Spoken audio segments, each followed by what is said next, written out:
Bonjour, bonjour, bonjour à tous. Je suis Rachel Reynaud, French American Chamber of Commerce. J'ai l'honneur d'accueillir aujourd'hui les CCEF, donc les conseillers du commerce extérieur de la France. J'ai l'honneur aussi de présenter Elisabeth Gazet, qui est la présidente et qui est aussi une entrepreneuse, qui vit depuis 20 ans sur Miami. Donc, on a beaucoup à apprendre de son témoignage aujourd'hui. Elle va aussi présenter les entreprises qu'elle a invitées pour animer son panel. Donc, comme je l'ai dit, Elisabeth Gazet est la présidente Floride et Caraïbes des CCEF. Alors, les CCEF, ce sont les conseillers du commerce extérieur de la France. Bonjour Elisabeth. Bonjour Rachel et merci de nous accueillir sur cette superbe plateforme. Donc, je suis ravie d'accueillir Patricia Bonnat, Hubert Surville et Karel Volo. Merci d'être parmi nous pour une table ronde que nous aimerions être plutôt une conversation avec les conseillers du commerce extérieur de la France. Donc, effectivement, notre organisation est composée de plus de 4500 femmes et hommes d'entreprises répartis non seulement en France, mais dans 150 pays. Et notre point commun, c'est d'être des Français de l'international dans le business. Nous sommes volontaires. Nous aidons au rayonnement de la France dans le monde en appuyant les efforts en matière de commerce extérieur, en aidant les entreprises et les entrepreneurs à s'internationaliser, à s'exporter, à s'ouvrir sur de nouveaux marchés. Et nos actions vont du mentoring, la mise en relation, à la participation à des événements d'affaires, l'organisation d'événements. Et bien entendu, nous coopérons très étroitement avec la Chambre de commerce ainsi qu'avec les services économiques de l'ambassade de France à Washington. Alors, Patricia, Hubert et Karel, vous avez chacun des expertises très variées. Patricia en tant que cofondatrice d'un leader du travel retail, Essence Corp, la société est arrivée à Miami en 1988. Vous distribuez de grandes et belles marques de parfums et de cosmétiques dans les magasins hors taxes, la Caraïbe et les marchés locaux de l'Amérique latine. Hubert, vous êtes fondateur et dirigeant de 3 sociétés d'importation et de distribution de vins et spiritueux, dont Barton et Guestier Patriarche Listel, USA, filiale du groupe Castel, qui n'est autre que la première entreprise de vin en Europe et la deuxième mondiale. Cette société est devenue la deuxième entreprise d'importation de vin français aux États-Unis en 5 ans. Et je pense que personne ne vous contestera le titre d'un des plus grands experts des vins et spiritueux sur l'Amérique du Nord. Je sais que tu ne le diras pas, mais je peux le dire. Et Karel, donc fondateur de Dienne, qui est un grand spécialiste de l'équipement de l'aérospatial. Là, c'est un peu plus technique et Karel nous expliquera exactement ce qu'il distribue et à qui il s'adresse. Alors, vous êtes donc dans des secteurs très différents et pourtant, vous avez pas mal de points communs qui sont en fait liés à votre aventure entrepreneuriale. Vous avez choisi Miami, vous êtes pionnier et expert reconnu dans vos domaines respectifs et vous pouvez témoigner d'une expérience dans la durée. Qui dit durée dit expansion rapide et crise violente et malheureusement, la dernière est en cours. Donc finalement, si la Floride est un territoire ensoleillé mais vraiment plat, vous avez escaladé votre succès entrepreneurial par la face nord, avec des hauts et des bas et une persévérance à toute épreuve. Alors, l'objectif de notre table ronde, c'est d'avoir vos témoignages sans complaisance, pour donner quelques messages clés à ceux qui commencent leur ascension, ou en tout cas qui souhaitent le faire, leur faire gagner du temps et leur permettre au moins de se poser les bonnes questions au bon moment. Donc, je vous demanderai très brièvement de présenter ce que votre société est devenue aujourd'hui. Et puis, je vous poserai 3 questions et bien sûr, vous aurez chacun quelques minutes pour y répondre. Et nous comptons aussi sur les questions des personnes qui nous rejoignent au fur et à mesure. Donc, première question, pouvez-vous chacun décrire votre activité, votre rayon d'action et surtout rappeler sur quoi reposait le choix de Miami pour votre siège ou votre base opérationnelle? Avec le recul, comment jugez-vous cette implantation et qu'est-ce que vous voyez dans la ville aujourd'hui qu'elle n'apportait pas à l'époque? Je crois que c'est Hubert qui va prendre la parole en premier. Merci Elisabeth et bonjour à toutes et à tous. Alors donc, en tant qu'importateur de vins et spiritueux, je voudrais préciser que notre action ici, elle est essentiellement domestique. J'ai beaucoup de collègues qui, étant basés à Miami, en fait, s'intéressent beaucoup aux Caraïbes et à l'Amérique latine. Donc, ce n'est pas vraiment notre cas. En tous les cas, ce n'est pas vraiment notre spécialité. nous nous intéressons au marché domestique, à l'ensemble du marché domestique, donc pas seulement la Floride, et donc nous rayonnons sur les 50 États. Alors, quand on remonte un peu la machine du temps, en 1990, lorsque je suis arrivé ici parce qu'en fait, en qualité de directeur export d'une société qui est connue en France, Marie Brizard, j'ai suggéré l'acquisition d'une entreprise dont le siège était situé en Floride.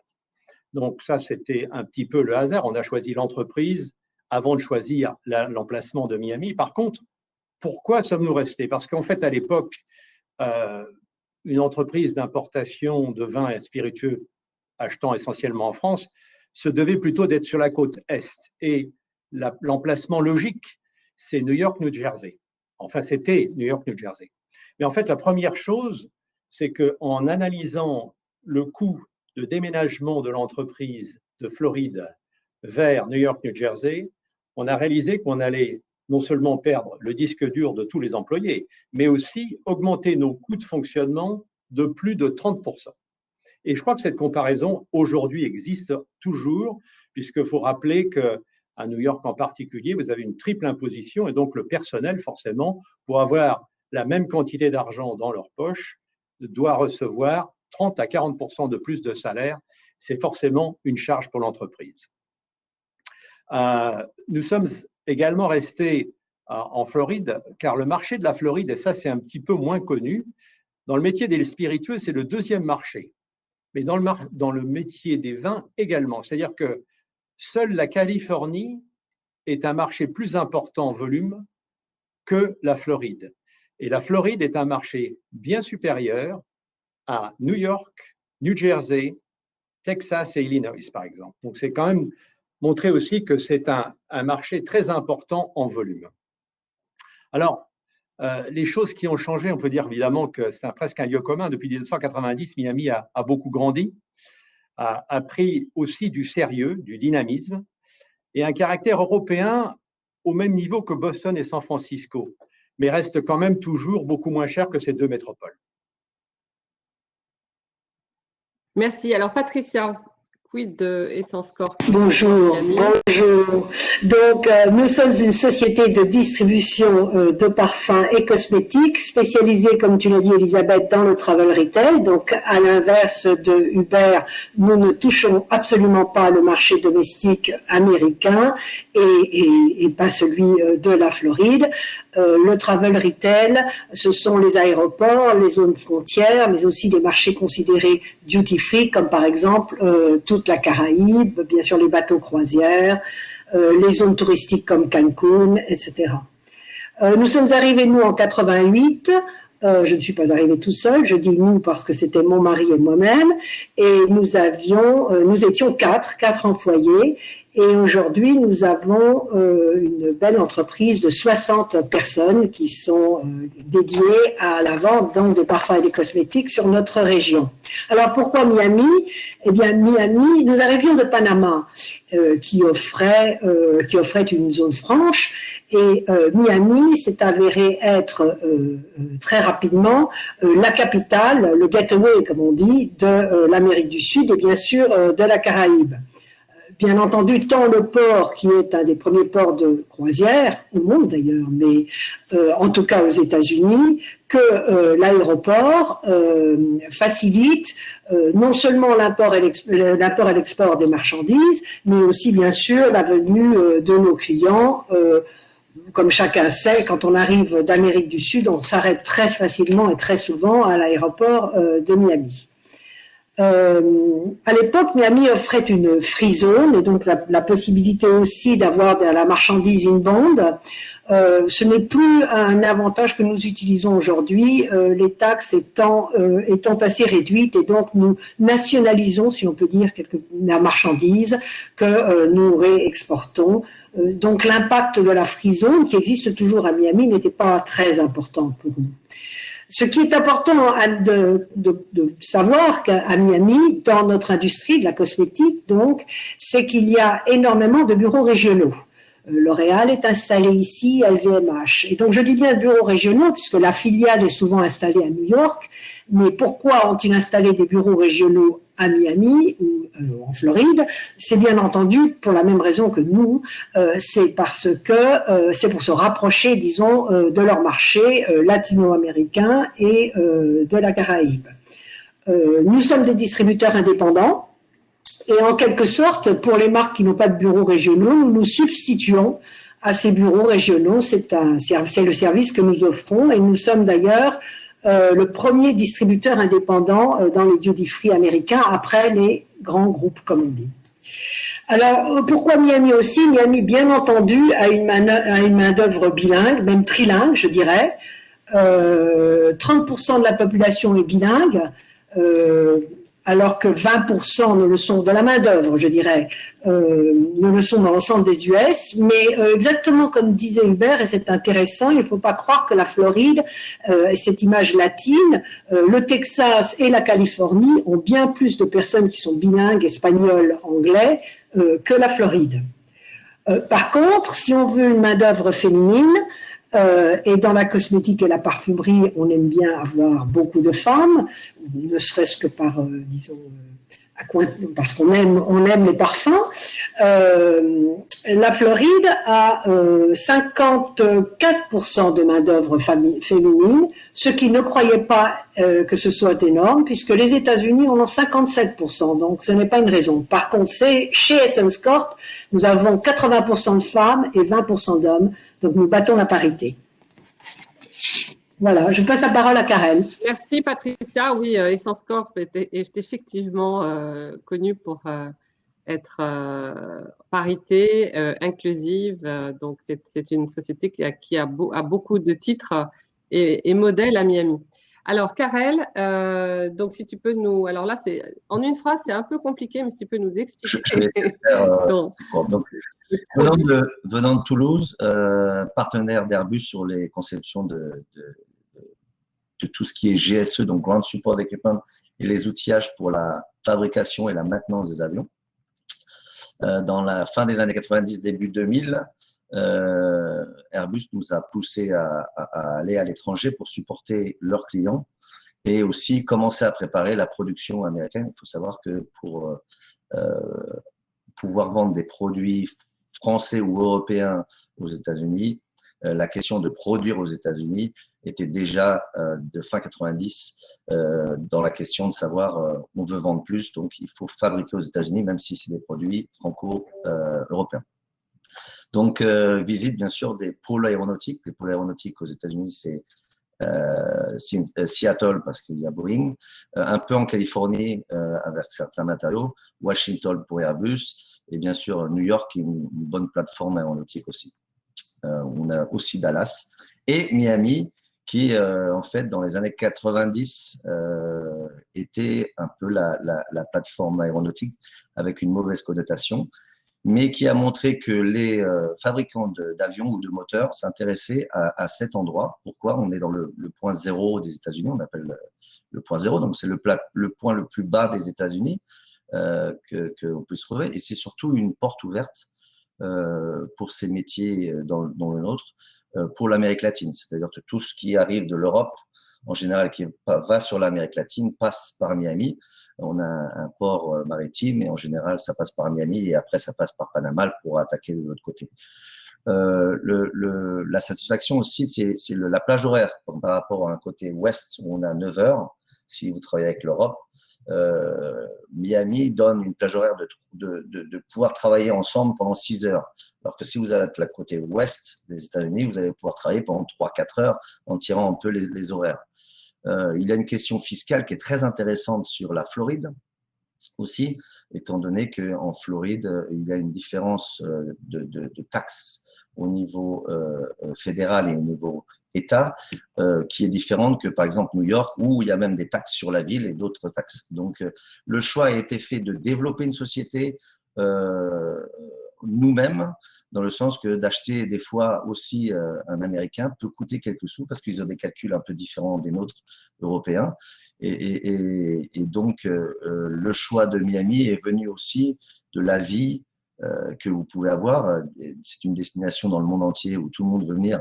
Si vous regardez M6 aujourd'hui, En France, il y a toujours un reportage sur celui qui a fait le restaurant, qui a importé du vin aussi, ou qui a fait ou le Realtor, parce que c'est un métier énorme pour les Français ici à Miami.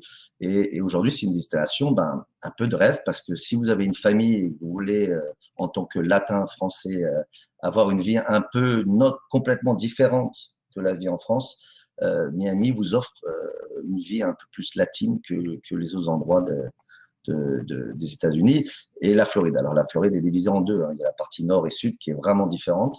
Il faut bien choisir quel endroit vous voulez, du côté ouest ou côté est. Mais encore une fois, le côté ouest de la Floride est très intéressant aussi. Tu avais mentionné le côté éducatif, les écoles. On a un très particulier à Miami. Alors, il y a eu un niveau d'éducation. Il y a une grosse immigration des années 80-90, bien sûr, de Cuba et d'autres pays d'Amérique latine qu'ils ont eu. Et aujourd'hui, le niveau d'éducation a élevé. Les universités se sont élevées, c'est-à-dire depuis 20 ans, les universités par exemple de Florida ou de Miami, le niveau a vraiment augmenté et ils sont plus en dessous de 100, on va dire aux États-Unis, mais ils sont montés plus dans les 60, 80. Donc, et il y a des spécialisations même en médecine aujourd'hui qui n'existent que aussi à Miami et qui n'existent pas autre part. Et au niveau de la main-d'œuvre, il y a une main-d'œuvre un peu plus bon marché que certains États, mais qui commence maintenant à être vraiment qualifiée, avec ce côté bilingual, comme on parlait avant. Oui, et on a pu suivre des tables rondes il y a 2 jours, justement, sur la naissance et la croissance de la tech et des compétences dans la tech qui commencent à être significatives à Miami. C'est vrai que la présence de l'aéronautique est moins connue à Miami. Il y a quand même le gros centre de formation d'Airbus, il y a la filiale d'Air France qui a un gros pôle de maintenance et on parle moins de ce secteur alors qu'il a une importance à Miami. On en parle de plus en plus. Et il y a de plus en plus de sociétés françaises qui s'installent à Miami depuis une dizaine, quinzaine d'années. Et qui font partie de la volonté de diversification des secteurs d'activité qui a été engagée par le comté de Dade et la ville de Miami, qui est qui était une très bonne stratégie. Tout à fait. Alors, donc, dans chacun de vos secteurs, vous avez développé une clientèle, recruter, fidéliser, ce qui est très important quand on est entrepreneur, fidéliser une équipe, choisir les marchés adéquats et les bonnes stratégies, visiblement, puisque vous êtes là aujourd'hui. Alors, à quoi attribuez-vous votre succès et votre longévité? Et quel rôle Miami a joué dans ce succès, puisque c'est un peu le thème de la table ronde? Patricia? Commence alors. On va tout de même pas cacher que Miami est une ville agréable à vivre. Je pense que même si nous sommes dans une table ronde de business, c'est quelque chose qu'il ne faut pas nier. Et donc, nous sommes arrivés ici avec notre famille et nous sommes restés avec notre famille qui, il se trouve, est aussi dans le business. Donc, nous sommes restés indépendants. Je pense que Miami, en quelque sorte, est important pour cela. Je ne sais pas si les grandes métropoles vous permettent tant de liberté. Nous sommes restés une affaire de famille, c'est important. Donc, nos deux enfants, notre neveu, nous avons toute la famille qui travaille avec nous. Alors, nous avons forcément fidélisé nos employés et notre main-d'œuvre. Mais ce que je veux dire aussi, c'est que nous avons aussi réussi à attirer des groupes familiaux. C'est assez étonnant. C'est que finalement les affaires de famille se reconnaissent et donc nos 2 grands groupes que nous représentons, Interparfums en France et Euroitalia qui détient la marque Versace, la licence de la marque Versace pour les parfums, sont des entreprises familiales. Et je pense que le climat de Miami, qui était une petite ville, dans le fond il y a 30 ans, il y est pour quelque chose. Bon, bien sûr, Miami est la destination numéro 1 de croisière, on en a déjà parlé, des Caraïbes, donc il serait un peu curieux, quand un des principaux marchés est les Caraïbes, d'aller s'installer ailleurs et de mettre les entrepôts ailleurs. Donc, nous sommes restés pour cette raison. Et puis, je pense que Miami, nous l'avons vu changer. Tu demandais comment Miami a changé. C'est devenu une ville extrêmement hip, extrêmement tendance. On est tous arrivés, en fait, il y a 30 ans, plus ou moins, et nous nous souvenons tous que Miami Beach n'était certainement pas ce qu'il était aujourd'hui et avait plutôt une image vieillotte. Et nous avons tous vu l'explosion de Miami. Et quand je dis tous, je pense qu'elle se voit aussi en France avec toutes les publicités, les films.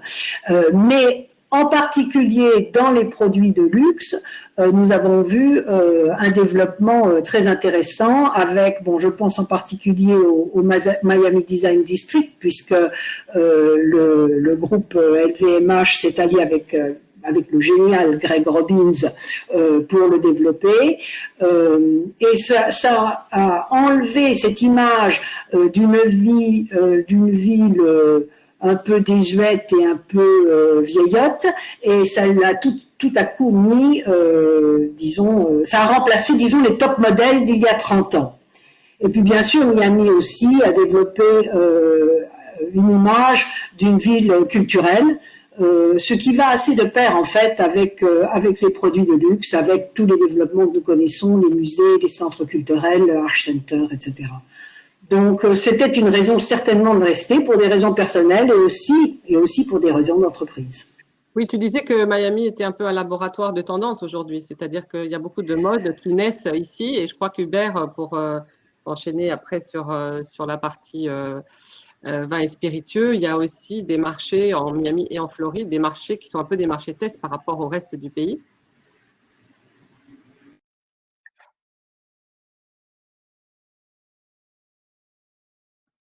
Excusez-moi, voilà, avec le son, c'est mieux.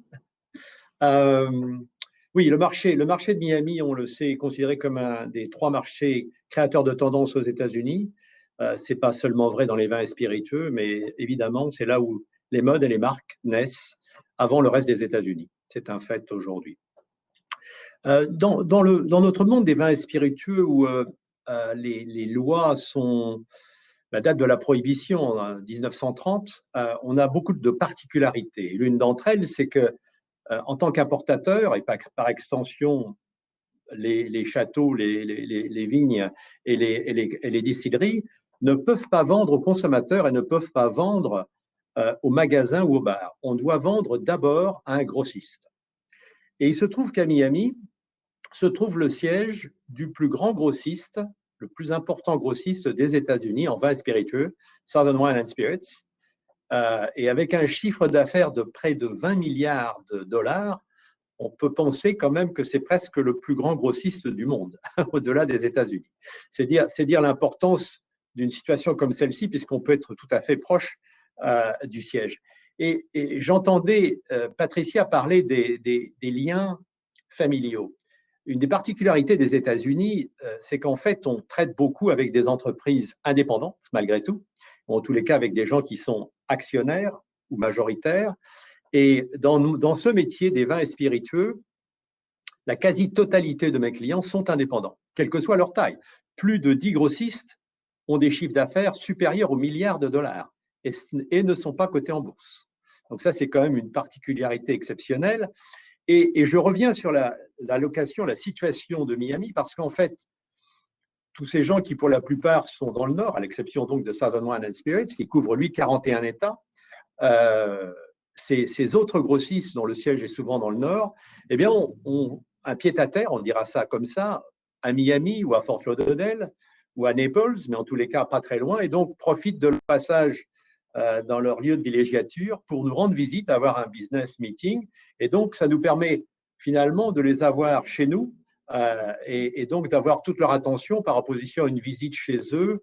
Et vous pouvez imaginer que comme ils ont des parts de marché de 40 à 50% souvent dans chaque État où ils se trouvent, eh bien, ils sont partagés auprès de beaucoup de fournisseurs. Donc, ça nous permet vraiment d'avoir un contact intéressant. Et je crois qu'on souligne la qualité de vie, mais on souligne cette destination de villégiature est en fait aussi celle de nos clients. Et c'est une façon de boucler la boucle.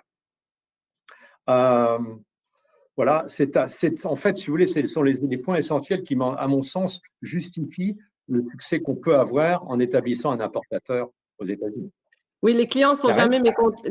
jamais mécontents de venir faire un voyage d'affaires à Miami, notamment le vendredi ou le lundi. Voilà. C'est pas anecdotique, c'est pas anecdotique. Je pense que ça marche quand même en termes Voilà. de En stratégie. fait, c'est intéressant parce qu'en fait, dans ce métier des vins, en tous les cas, puisque c'est l'essentiel de mon activité, la destination, c'est forcément la Californie. Et elle peut être aussi la Floride, parce que c'est leur lieu de villégiature et que nos bureaux permettent de les accueillir de manière confortable et puis malgré tout de faire du business. Avant de passer la parole à Karel, je voulais dire bonjour à Christelle Maffre qui représente Enterprise Florida, notamment pour l'Europe, à partir de l'Europe, avec qui on coopère régulièrement, et qui rappelle que Enterprise Florida a beaucoup aidé l'aéronautique à s'implanter non seulement à Miami, mais en Floride. Plus de 1700 sociétés, Christelle.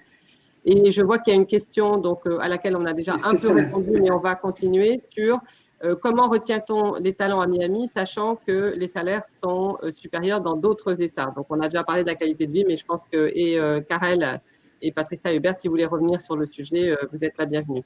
Karel, on ne te voit plus. Alors, il y a certainement la qualité de vie. Il y a, comme Karel a répondu aussi en parlant des taxes, parce que, bon, bien sûr, ces taxes se répercutent aussi sur les employés, les travailleurs, donc qui ne payent pas de taxes sur l'État de Floride par rapport par rapport à New York. Il y a probablement, en tout cas dans notre industrie, il y a certainement une différence de travail entre le corporate et l'indépendant et le distributeur indépendant. Comme chacun sait, les grands groupes corporate, je pense que c'est pas seulement en cosmétique, sont réputés pour être, disons, des machines à chiffres, surtout lorsqu'elles sont cotées en bourse. Et alors disons, une entreprise indépendante et familiale de surcroît peut prendre des décisions qui ne sont pas forcément portées sur le profit, même si nous aimons quand même toujours rester profitables. Et on entend beaucoup, surtout la nouvelle génération, se plaindre du monde corporate. Et donc, je pense qu'à Miami, avec des entreprises plus familiales ou plus indépendantes, nous retenons des talents. Et il y a une question, justement à ce niveau. Vous me voyez là? Oui. Au niveau de ce qu'on disait un peu, les sociétés familiales ou les sociétés, les LLC ou les corporations, je pense qu'il y a une question d'intéressement aussi qui est beaucoup plus facile quand on est en Floride au niveau des taxes. Enfin, pour parler de mon entreprise, il y a beaucoup d'intéressement au niveau des objectifs. Et c'est ça aussi qui fait qu'on peut garder les gens en Floride, étant donné que dans certains États, les bonus, on va dire, sont taxés plus qu'en Floride. Donc, il y a un intéressement ou sur des formules de 401k, donc c'est un peu des aides à la retraite qu'on peut mettre en place. Il y a des assurances moins chères en Floride que dans certains États. Donc, ça leur permet aussi de préparer leur retraite à des coûts moins qu'on pourrait trouver dans d'autres États américains. Maintenant, je pense que c'est tous les jours une action du chef d'entreprise de créer une communication avec ses employés pour qu'ils évitent de partir. Mais à la mode américaine, il n'y a pas réellement de contrat, donc tout le monde est libre ou de partir ou de se faire partir de l'entreprise. Donc, il faut jouer le jeu et il faut réussir à donner une cohésion intéressante pour rester dans son entreprise. Maintenant, la règle, elle n'est pas vraie tous les jours et il faut se remettre en question tous les jours pour pouvoir rester. Maintenant, pour mon entreprise, étant donné que je travaille aussi bien pour l'Amérique du Nord, l'Amérique centrale ou l'Amérique du Sud, Miami, aujourd'hui, il n'y a pas d'autre endroit à travailler si on veut vraiment travailler en cohésion avec les relations qu'on puisse avoir avec nos clients. Après, la Floride, la Floride et Miami, c'est très latin aussi quand même à Miami. Donc, ça permet à des expatriés ou des gens de France de créer l'entreprise avec leur famille, de rester plus facilement, plus longtemps et pouvoir développer leur business. Autre question de Christelle. D'après vos expériences, pensez-vous que proposer un package salaire, Medicare et autres avantages peuvent aider à retenir les talents? Donc déjà, Karel vient de dire que effectivement les bonus, l'association, les 401k, que j'imagine, enfin je vous laisse la parole, mais j'imagine que oui, c'est très important aujourd'hui de pouvoir proposer ces packages. Il y a les vacances. Évidemment, très important. Enfin, dans ce cadre-là, il faut souligner c'est pas forcément Medicare, mais c'est en tous les cas une assurance santé. Une assurance santé avec nos antécédents français, nos racines françaises, on pense que c'est un acquis. Ça n'est pas du tout un acquis en fait. Et donc offrir une assurance médicale, mais une assurance médicale qui couvre bien, c'est-à-dire à la fois les lunettes, la vision et le coût dentaire, fait une différence importante. Karel mentionnait le 401k, qui est donc un plan retraite, si vous voulez, dans lequel l'entreprise a le choix de contribuer ou ne pas contribuer, mais en tous les cas, le 401k est un système qui permet à l'employé de différer ses taxes sur une partie de sur son épargne jusqu'au moment où il reprend possession de cette épargne après 59 ans. Donc, c'est une façon quand même de bénéficier de la bourse et pouvoir donc accumuler de l'argent, éventuellement bénéficier de la participation de l'entreprise et donc de s'accumuler un capital qui serait toujours forcément utile au moment de la retraite.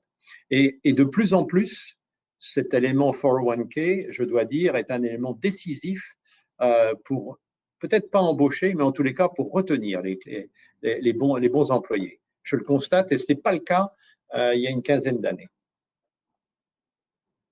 Merci Hubert.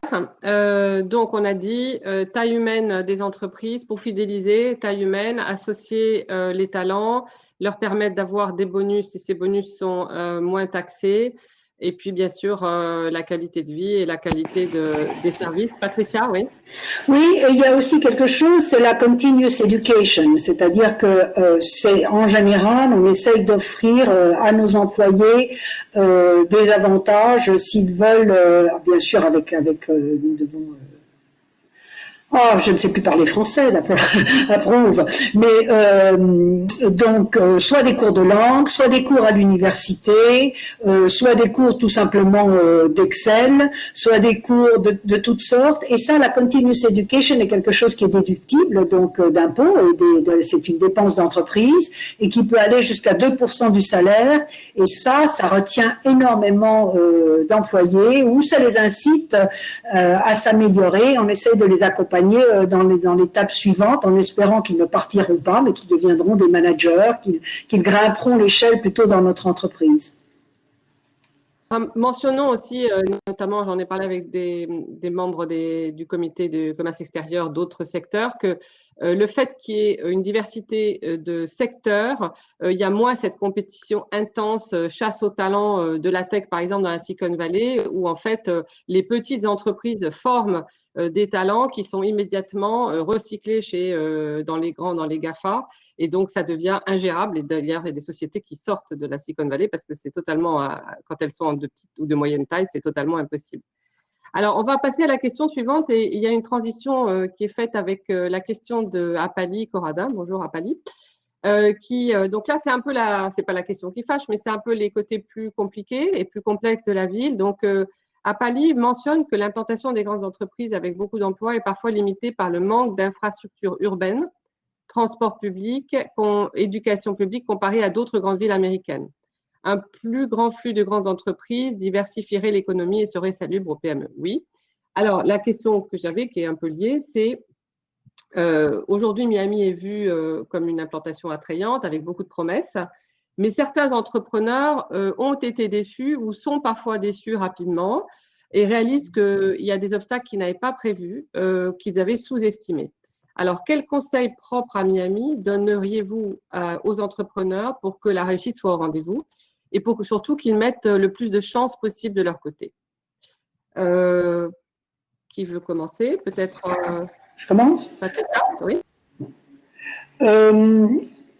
Je pense que Miami, peut-être d'autres grandes villes aussi, mais Miami a énormément de clichés. Je pense qu'il y a eu une publicité sur Miami, plage et cocotiers qui perdure et reste, et contre laquelle d'ailleurs nous, les CCEF, nous nous battons quotidiennement pour qu'il y ait une mission économique à Miami, par exemple, et pour dire que Miami définitivement est à mettre sur la carte des villes importantes, économiquement importantes aux États-Unis.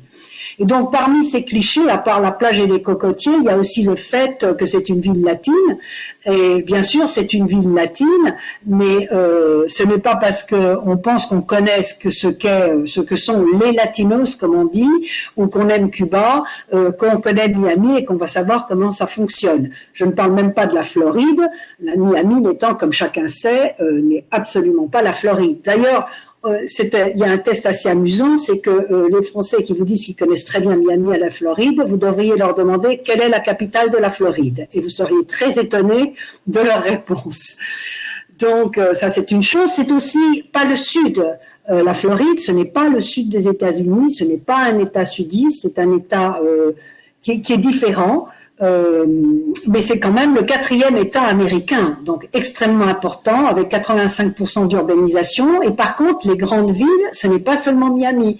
On pense que la plus grande ville, c'est Miami, mais non, les 4 grandes villes de Floride n'ont même pas 1 million d'habitants. Quand on dit Miami, on pense, et je suis présidente de l'Alliance Miami Métro, qui est un drôle de nom, parce que c'est Miami-Dade, Broward et Palm Beach. Donc c'est le grand Miami qui est en fait est attirant. Donc je pense que ça c'est quelque chose qu'il faut savoir avant disons de mettre le pied sur Miami.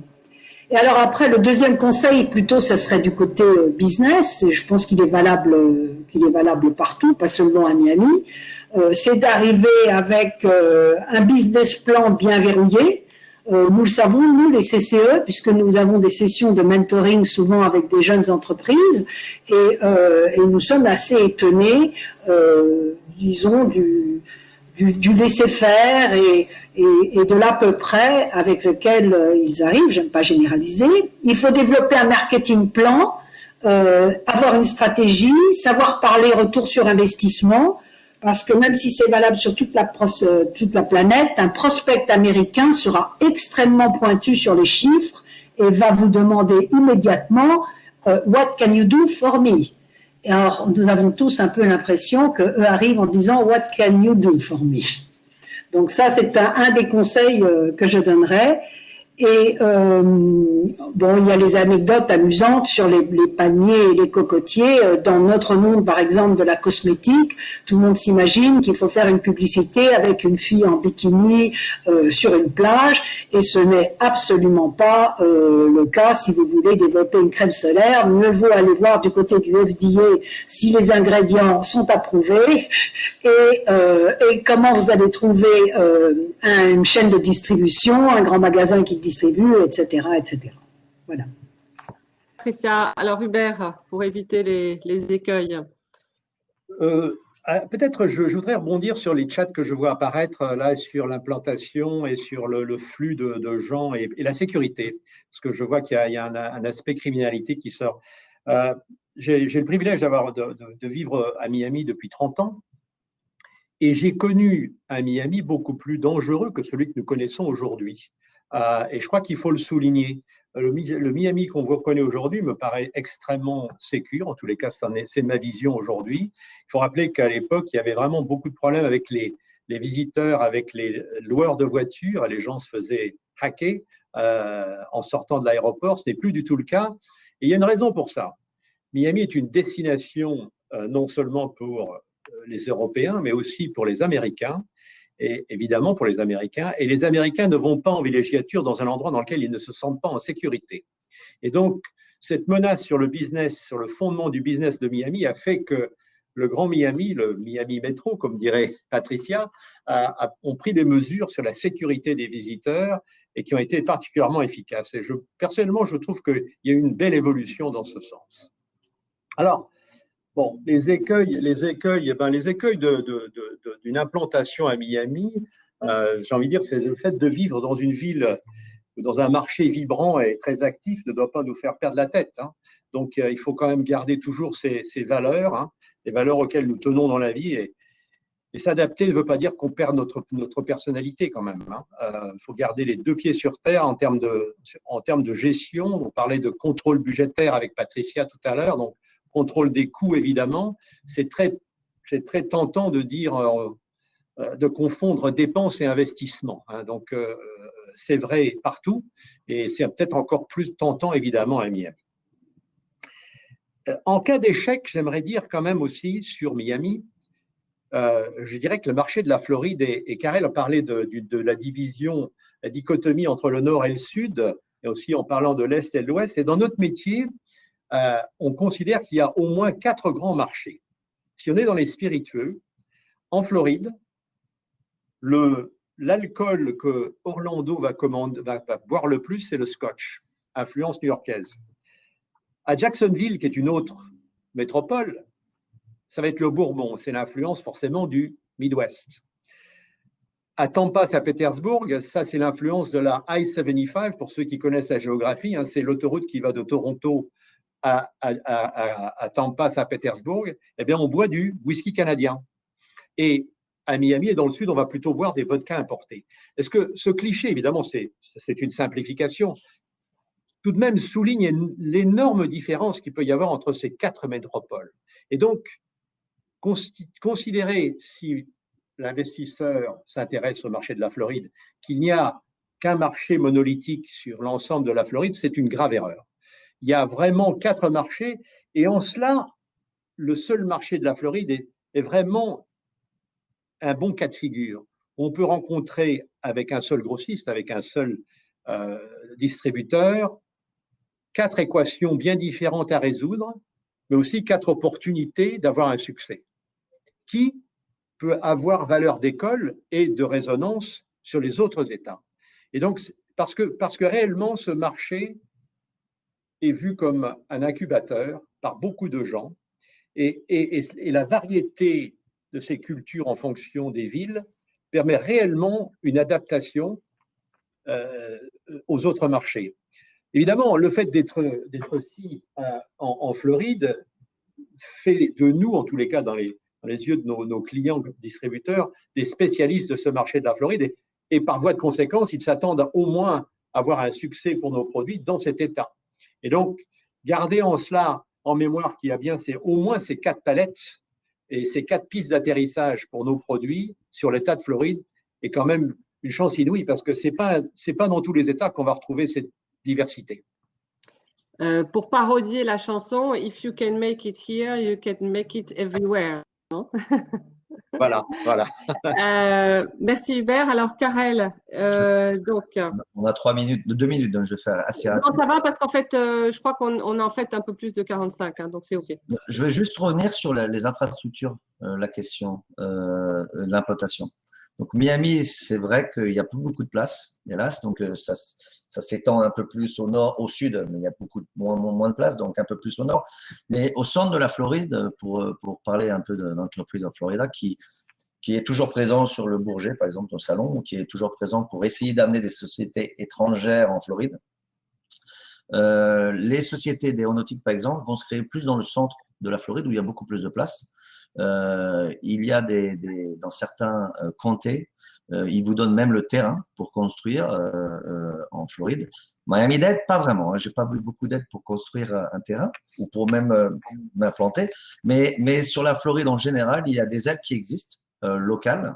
Donc il faut, suivant la taille de l'entreprise et suivant votre choix stratégique de positionnement, parce que peut-être que vous n'avez pas besoin d'un aéroport international et vous pouvez être un peu plus au centre si vous êtes au niveau de la production et de la distribution. La distribution, c'est mieux d'être sur un aéroport international. Mais aujourd'hui, vous avez Fort Lauderdale aussi qui s'est bien développé au niveau international, qui a un grand aéroport avec un peu plus de place.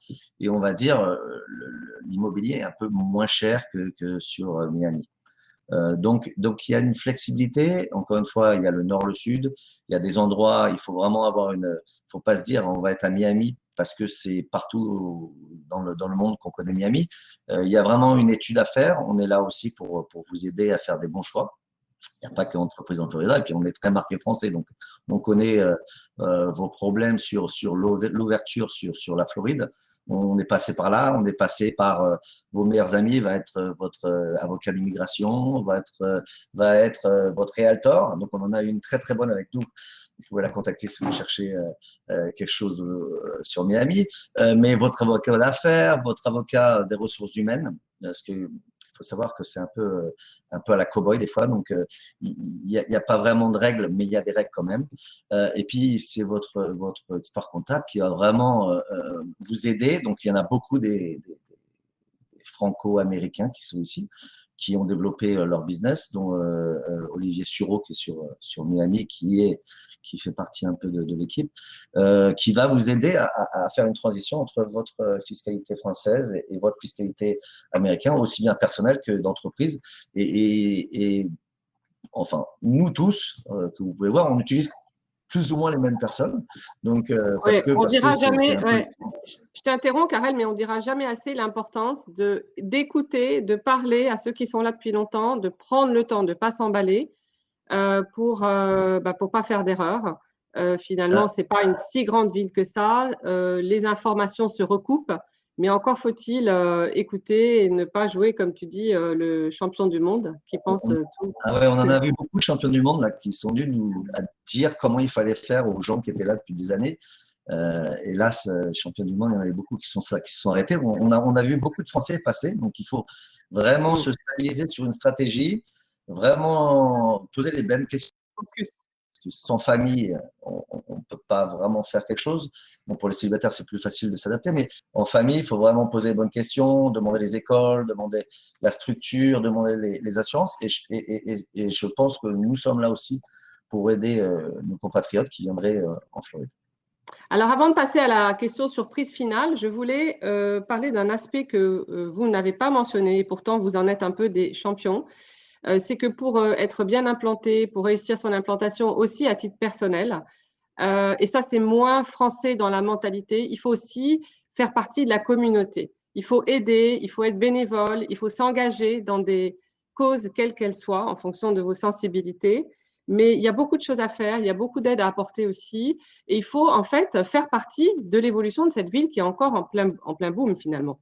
Et je crois que un des atouts de Miami, c'est que la ville est encore en plein développement, elle n'est pas encore mûre, elle a vraiment beaucoup évolué et on peut faire partie du succès et de l'évolution de cette ville, que ce soit Patricia, Hubert ou Karel. Je sais que vous faites partie de nombreuses causes et c'est très important parce que finalement, ça fait aussi partie de la réussite. Vous êtes d'accord? Tout à fait. Voilà. Alors, avant de nous quitter, je voulais vous demander si vous associez Miami à un mot, un seul. Quel serait ce mot? Ladies first. C'est à moi d'abord. Alors, mon mot, c'est dale. C'est un mot espagnol que tout le monde prononce à Miami. Et ça veut dire, c'est un peu le let's do it cubain. Ça veut dire I'm in, let's do it, let's go for it, go ahead. Et c'est un peu l'idée de Miami, c'est qu'on arrive et il faut être énergique et d'aller. Karel? Moi, je suis très orange, donc vous pouvez voir, et puis il y a l'université, donc tout est orange dans l'entreprise. Donc moi, c'est plus la lumière, parce que la lumière, ça regroupe beaucoup de choses. Et je pense que si on parle de la Floride, sans lumière, il n'y aurait pas de Floride. Et je pense que dans vos choix et dans vos stratégies et dans votre engouement, il vous faut de la lumière tout le temps. Superbe. Hubert? Je crois que évidemment, il n'y a pas, c'est difficile de se contraindre à un seul mot. Et donc, évidemment, je vais en prendre deux. Ça s'appelle melting pot. Parce qu'en fait, c'est le nouveau melting pot, ce Miami. Je pense que c'est vraiment ce que va devenir la nouvelle Amérique. Hein, on le voit avec l'influence latine, évidemment, hein, qui est omniprésente, avec une pondération différente, si on est dans le sud ou si on est dans le nord. Mais c'est vraiment cette évolution de l'Amérique qui se fait ici. Et le deuxième mot auquel je pensais, c'était tendance, parce qu'en fait, c'est vraiment ça. C'est cette nouvelle Amérique un petit peu déracinée de ses habitudes du Midwest, mais qui se fait influencer à la fois par l'Amérique latine, par l'Europe, et pour devenir une meilleure Amérique. Magnifique. Donc, eh bien moi, mon mot, et Patricia l'a déjà prononcé, c'est énergie. Je pense que s'il y a une ville qui donne une énergie avec la lumière, avec le melting pot et avec le Dal-e-Kana, bah c'est Miami. En tout cas, n'hésitez pas à nous contacter. Il y a plus de 30 conseillers du commerce extérieur. Donc, ici, nous n'avons que 3 personnes et plus moi 4, mais on ne représente pas tout le monde. Nous avons des conseillers dans différents domaines et donc chacun peut vous aider. N'hésitez pas et surtout, merci d'avoir participé à cette conversation et très bonne suite de Miami Live. Je tiens aussi à féliciter l'équipe de la Chambre de commerce parce que leur travail est absolument incroyable. C'est une innovation incroyable. Même personne à Miami, je pense, aucun organisme n'avait encore fait ça. Donc Rachel, Christophe et toute l'équipe, un grand bravo et à très bientôt. À bientôt, merci. Absolument, bravo. Merci à tous. Au revoir.